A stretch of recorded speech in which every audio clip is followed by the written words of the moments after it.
All right, this is Jason from Metal Conjurer here with Imperial Triumphant on the last day of the tour. Second day at Saint Vitus. I happen to be in the first day with Kenny, Zach, and Steve.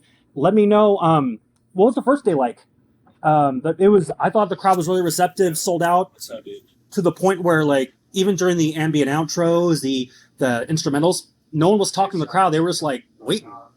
That's actually a great point, man. We didn't. Yeah, Like we usually do. I thought Yeah. It was just pure silence, pure like focus, and that was like. Are we talking about last night's show? Yeah. Oh, okay, yeah. I was like, wow, this is it was a really great crowd. Let me just leave it at that. It was a great show. Yeah, it went by so quickly, and also too, like, when you see the poster of all the bands, Imperial Triumphant, Pyrrhon, and you see Couch Slut, you're like in your head, oh, it's like a punk band, and then Couch Slut ripped. and then I was gonna say, like, I heard all these like drony like riffs and like beautiful melodies, like I was really impressed, and like that's a really great introduction and opening band for Imperial Triumphant. Do you guys know the band, or how did that get them on here? I mean, we got really lucky with this bill because it's really just like three of the up and coming bands from the last decade in the New York scene that have just been like, grinding and playing show after show, putting out a record after record, slowly growing, and I'm really happy that they're both able to do each show. And for the whole tour, it's the first two bands mainly, and then was each different show like a different opener. Correct.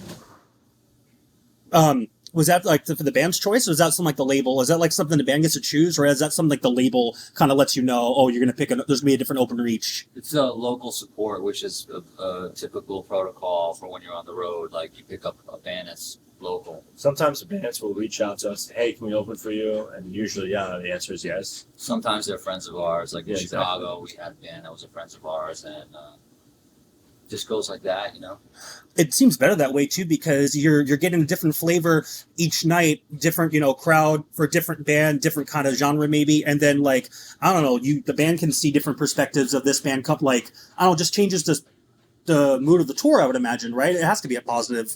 I like that bands will do. I like change. I like when bands do something different.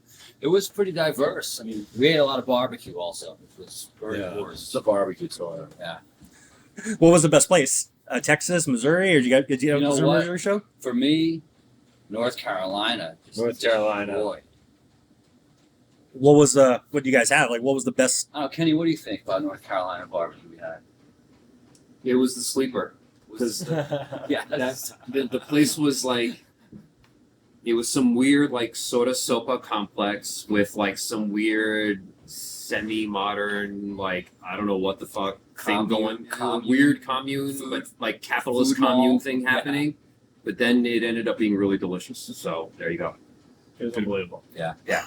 I like when bands lately too, like even Immolation, like they'll talk about like posting like pictures of all these like food things, and I think it's just nice that like people can, with social media at least, one positive thing is you can go around and just see all these places that you just don't get to like be around or see, but it's just good vibes. Love that Immolation post about the food. That's right. That's chill. I know. That's something they weren't doing before, and then all of a sudden they just started doing that. That's sick.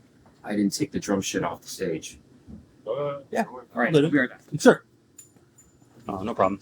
So also just talking about the band itself, you started the band, I assume. True. Tell me like how Imperial Triumphant kind of got started, and what were you surrounded by, like, of how you made music and how it kind of came to be?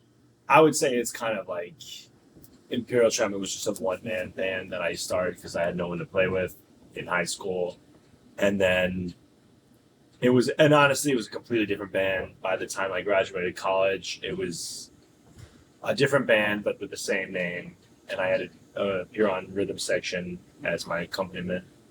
And then by 2014, I had Steve and Kenny as my lineup for rhythm, and it was just like, okay, found the lineup. This is the real band. This is like what it was always meant to be. And we've been just kind of cruising ever since. I was going to say too that when you see the band, you see them, and you guys when you're in costume and on mask on stage. I feel like that the band, that's how the band always was. But looking back at the members and looking how the material earlier was with Useless Gods and everything, you're just like, oh, it was different entities of the band. Oh yeah, there were many years where people had no idea who we were. So have you guys known each other a long time? Just About almost 8 years. That seems so. Since So- as long as I've been in the band. How did you get into the band?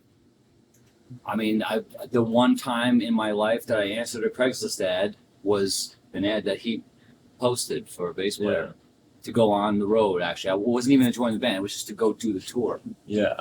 So it was like, yeah, come Well, on. it was like, hey, we need someone who can, scout out barbecue joints, and then he was like, by the way, I also play bass. And I was like, oh, perfect. Exactly. Right. Exactly. It was like bass and barbecue. So Yeah, the two B's. Yeah. And joining the band, because I think the first time for the material was the Incesti EP in 2016, right? I think it was the first album recording where the three were on there. Is that That's correct. That's right. so? At that point, what was it like with the core group, the people in the band that okay, this is who we are now. This is what I've always wanted, vision wise. What did that start like in terms of making the music? Because Imperial Triumphant with a lot of listed bands like Pyrrhon, I mentioned before, like about Anata, Beyond Creation, Yattering, Lakeithia Flame, that very augury, that very unique type of extreme music that doesn't do a typical, chorus verse chorus. There may be no solos and those different things. I'm personally fascinated by that kind of style, and you hear more of that later with Vile Luxury, and you're going forward. I just like to ask, I guess, how you create riffs, and what do you see and what do you feel, either colors or imagination, emotions, and life? Like, what do you feel? I would say we look to the sonata form. Would you agree? Heavily influenced by the Sonata Allegro form. Yeah, and you know what? Speaking of colors and music, I would say, think about a composer like Alexander Scriabin. He was all about. And how does that translate in terms of like, because I've noticed yesterday, seeing for the first time, a lot of like dissonant chords, a lot of like really fast, picking with scrapes, and just a lot of like jazz influence I hear when you're from Kenny. I just like to know a little more of like where did that come from? Again, you say it came from that sonata, but in terms of I guess your metal influence and your metal like journey and musical journey. Metal journey. Yeah, like because my autobiography. because we start off, we start off on Slayer, we start off on Metallica, and then you think you can't get faster than this, you can't do more than this, and then you hear Arcspire, and then you hear Gorgasm, then you hear Gorguts, and then Suffo, and it just rolls and rolls and rolls on. Portal, Decibel Omega, Ulcerate. That's the stuff that I'm just, and I complimentary put you guys in that group of uniqueness. This question is, a very difficult question to give a real answer to because it's huge. Like, I got one. I got an answer. Like different cuisines. I got an answer. Yeah, check this out. We write this kind of music because it's like we can't play what other people already did. Like I love Metallica, but I don't want to play like Metallica because I'll never be as good as them. And I don't want to play like Slayer because I'll never play like Slayer. But if we can do, it's like our own unique thing. Is what we do. Which is a combination of everything that the three of us, have encompassed in Any our lives. great band is one that stands out on their own. So it's just a matter of taking the time and it can take many years, like it took us, to figure out what makes you stand out and how to focus on that. And some of those bands I listed, those names, if you were familiar with some of those? Really with all of them. Okay, so when you say that you don't want to play like the Metallica and the Slayer, I get that for sure, because the structures aren't the same. So how do you not play like them? What does those bands like? What's the common? I guess I talked to Luke. I talked to Luke of Gorguts a long time ago, and he mentioned that when they made Obscura, they didn't look what they were planned. So we don't want to be impressed by what's moving. We want to be impressed by what you hear. And I talked to Ulcerate. Smart man. See, and the Ulcerate talked about they changed tunings off each song on their album, so the fingers don't. So annoying. Yeah, it sounds like a lot of work. But the thing is, I just want to say this one thing. Sure. I agree with Zach about your You want to keep it moving forward. There's the compressor. You want to keep it moving forward. But nobody is doing anything really new because everything is built on what came before. You just do your own interpretation of that. And that's what we do. And the three of us are into a shit ton of music and a lot of different cuisines. And therefore, it kind of all becomes this, melting pot. Gumbo. I haven't had gumbo on this side. I can only imagine how good gumbo is on this side of the country. Well, you gotta go south. South. You're not gonna get it here. No. Also, so Yeah, I might have rats in it here. Yeah. in terms of like also getting the music, so is it pretty much that each person writes? He writes the drum parts, you write the guitar, you write the rest, or is there a little bit of mixture? It's a lot of mixture. What is that like? Learning writing drum parts, or him maybe writing guitar parts. I'm just curious of the writing process the three of you make uniquely. What is that? What's it generally like? And what? Imagine like a shared creativity.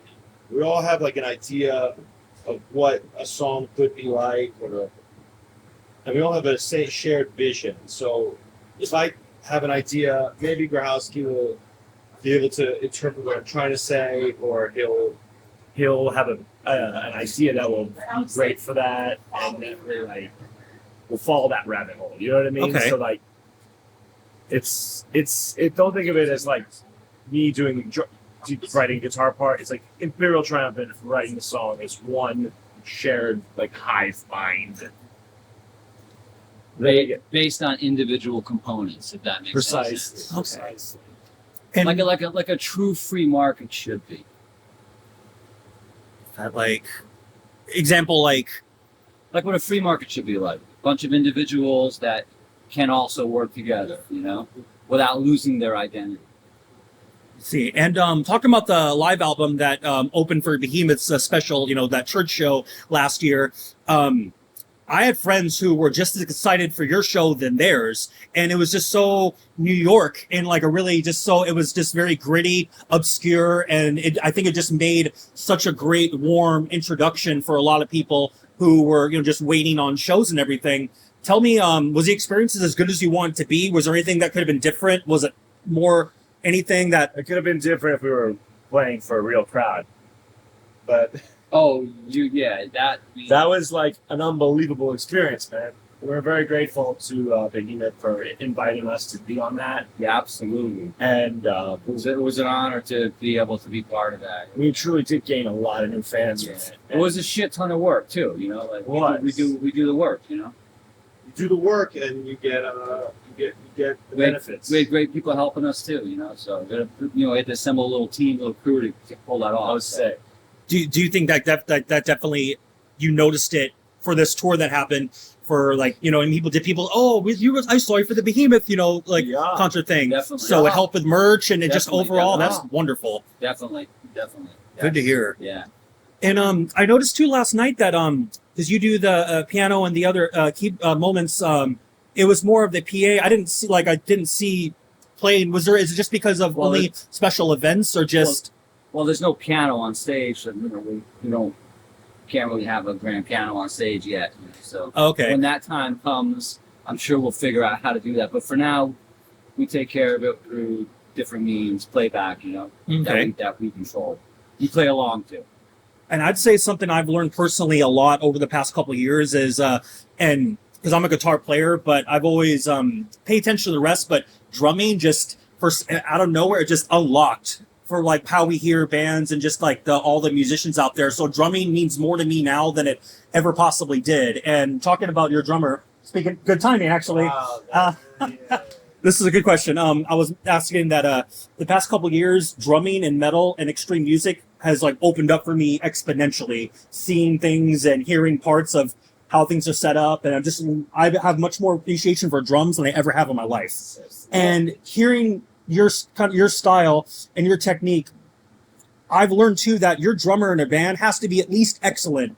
If you have a subpar drummer, it definitely shows. And I guess my standard for drumming is even greater than it. And I think we all have that standard for what we love and what we listen to and what's good out there. Tell me about how you started drum-wise and where you got to today for what you do. Well, I come from a family of musicians, so my dad was a drummer, so I guess it started really there. And I got to actually see him touring and being on the road with him for a short while until eventually, like in junior high, I decided to take lessons and started studying music like full time and studying classical music and then getting into jazz, which wasn't really something that was as common in the house, but it's a little bit more of like the rock, fusion, blues, reggae, Latin music, Caribbean music. That's what was happening in the house. So when I started studying, I really focused mostly on the classical thing, the jazz thing, and didn't really get into metal until I moved to New York and started going to college out here. And then still didn't play metal until many years later, but just getting exposed to it and getting more into it. And not just like commercial metal, like really deep underground, like kind of what Imperial is part of, that lineage of sort of underground experimental metal is where I was then exposed to. So, I mean, just to keep it short, like that's probably like the through line, as it were. And in terms of like if you're playing for Pyrrhon tonight, set wise, is that like when you do that, is that more of like just do what you got to do? Or are they very strict on how they want their drumming to sound, or do they ask you kind of do a little bit in between? They're being generous. Like these songs, the Steve, and even from the time when Alex was the drummer, there are specific drum parts, there's specific things that are happening in the music, and even their improvising is based on a theme or a riff or an idea. So, there's music that I have to adhere to, but they're going to be lenient with if I'm not playing it exactly the way Steve does or exactly the way Alex did on the previous records. Like, they're going to give me some leeway to sort of go, hey, you're kind of filling in the last minute. You're doing us a favor. Just, you can get through. If you can nail what's there, nail it, So, but I've been a fan of these guys since they started, and I know, especially the older material, I know it fairly well, so it's not really that stressful. It's mostly abscess time because that's the newer record, and it's one thing to listen to it as a fan, and it's a totally different thing to listen to it as a performer. Also, in terms of the material and with the alphaville just coming out last year, is there new material already being made? Like, what's the next step? I feel like the band is, again, honing in on what you do well, incorporating jazz elements, the dissonant metal and everything. What is that next? Is there a next step? Is there something in the same kind of vein, or is there a different kind of expansive material that as musicians and as people that you want to grow to? I'm just fascinated to see where the band goes musically, because already there's so much to admire and a lot to like think about and learn. I'm just curious as like anything from new material that even next level thinking we can do this. Is that still a long way to go, or do you have an idea of what the next material is going to sound like? I think we have a pretty good idea what the next material is going to sound like because it's already been recorded. Okay. So, yeah, you can look forward to that next year. Okay. So that's pretty short compared to maybe because of the downtime, it made it easier to make new material. Yeah, what else were we gonna do? We had to keep working, right? Yeah. Yeah. See that? And tell me about the costumes and like the mask and the attire. And again, it's visually like awe-inspiring to watch, but when you hear the musicianship, I think some people are just introduction to the band. They're like, wait, like that's what you just don't imagine they sound like that. But I'm just curious of the attire itself. How did that come to be? Did you design it? And what does the band feel like when you're on stage wearing it? Started with Steve, right? Yeah, I mean, they look cool. That's like the best answer that we've realized. When you go on stage, you gotta look cool. Yeah. It's crucial. For an amazing rock show, It's true. I mean, even if it's not that, it could be something else, but you have to stand out. it can be subtle. Right. What I would say is could it has be- to complement the music. It could be just somebody band just wears a bunch of ties. Like, it could be whatever it is, but Yeah, like It's it'll gotta complement look the cool, music, like Outercock wore suits when they back started. Lamb of God is sort of like got that every man's American death metal thing, and they wear kind of like cargo shorts and kind of like more casual I don't know, gas station attire. But like, Yeah, and that's it works. That's It their- works, right. Are they not killing it? Yeah, they're. Right, exactly. Funny enough, I missed seeing Lamb of God years ago because I went to see Gojira, and I assumed wrongly that they were like a Slipknot ripoff. I read later on, like, oh, I should have stayed. I didn't know. I was there for Gojira. That is awesome. No, I was very disappointed. I made that mistake. Gojira's also They're great band. also good. I love. That's why mainly it was years and years ago. But Great band, I mean, for when they talked about during the it was after From Mars to Sirius when they were touring. And they had would try to sell paintings, and they weren't making it. And then just all of a sudden, after Magma, I'm really proud of how big they are. Haven't really compromised, or anything, and just doing that. And it's for the old heads like us, I would say that's pretty cool. But more on the actual design though, of the face attire. I'm just curious where that design is. That something from a stack, or is that original? Well, it was a friend of the band who drew the mask, and then another friend of the band who got it, 3-dimensional model made in the computer, which then became a 3D print of a weird polymer, and then we gold plated it and finished it and did all the cool shit to make it look medieval and make it look cool. That's pretty much it. Okay. But it ties in with stuff that we like gold and ancient Egypt and Art Deco, which is here in New York, there's just so much Art Deco shit, and it's just all connected. Yeah, because I can see the designs, especially on the album covers and some of the merch too, and everything. And that's it's really beautiful to see. And so again, going forward, end of the year, I'm assuming the last show of the year, most likely. Yep. Probably. Okay. Are there any, with everything going on, who knows? But let's say everything goes well. Is there already starts of any kind of touring next year? Do you want to tour as much as possible, or There's is a lot of touring. And yes, we want to tour as much as possible, but there's a lot of stuff already on the books. So okay? I And just want to say one more thing. Yeah, sure. I just want to thank the fans for all the support that we got coming back out after 2 years. Yeah. It's been a very gracious response and very welcoming. And that's my last thing about that too is just with everything going on, sometimes you, even as appreciative as we are, you kind of don't know what you have until it's gone or you lose it. Is there anything that you appreciate even more now coming back to shows, or even something, you know what, I didn't like that before, but now, what, I'm over that. Is there anything in terms of touring or just going around that you were just even more grateful for now than you ever were? I mean, I'm just glad to be back on the road. That's exactly how I remember it. Grateful to be on the road with these two guys. That's all I can say. It's cool, and we're looking forward for so much. And is for the new album, is it going to be an LP or is it going to be on a disc as well, CD as well? Oh, I don't know. You got to ask Central Media. Oh, okay. Because it comes out November 26th, right? Oh, that's that's The the live album. Yeah, the Live live album. album. Yeah. Yeah, we got to talk to them because a lot of people have been asking us about CDs, and I'm not sure if they can be printed much faster than vinyl, so it's definitely possible. The vinyl, I just saw the head of the label sent me a photo of it. It looks amazing. It's That's great. Is there going to be a DVD portion or a video portion or just audio only? Just the audio. No? If we make DVDs, then we're gonna sell them with a time machine. Or I don't know, maybe just digital, I don't know, because the video portion was just... For a year you could buy the video on Vimeo. I did not know that. Behemoth only left theirs thing for a couple days. I didn't know that was a thing. Well, it's tough with video. Everybody just rips it and reposts it everywhere, so it has no value anymore. Because maybe something for subscribe to man's YouTube only to get it, if that, or something just to get numbers up. But we'll get there. We'll okay. Yeah. Okay.